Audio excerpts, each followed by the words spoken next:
সুপ্রিয় এলাকাবাসী, আসসালামু আলাইকুম। ন্যায় বিচার ভিত্তিক আগামীর বাংলাদেশ বিনির্মাণে রাজনৈতিক দলগুলোর মধ্যে সম্প্রীতির লক্ষ্যে গণ অধিকার পরিষদের আহ্বানে 15ই নভেম্বর রোজ শুক্রবারে গণযোগদান ও সমাবেশের আয়োজন করা হয়েছে।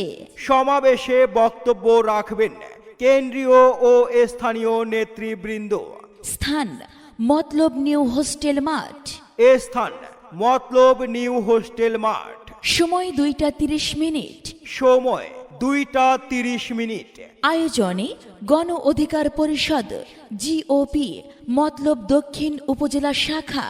সার্বিক সহযোগিতায় ছাত্র, যুব ও শ্রমিক অধিকার পরিষদ। জনতার অধিকার আমাদের অঙ্গীকার। ভিপি নূরের সালাম নিন। গণ অধিকার পরিষদে যোগ দিন। ভিপি নূরের সালাম নিন। যুব অধিকার পরিষদে যোগ দিন। ভিপি নূরের সালাম নিন। ছাত্র অধিকার পরিষদে যোগ দিন। ভিপি নূরের সালাম নিন। শ্রমিক অধিকার পরিষদে যোগ দিন। ভিপি নূরের সালাম নিন। 15ই নভেম্বর মতলব নিউ হোস্টেল মাঠের সমাবেশে যোগ দিন।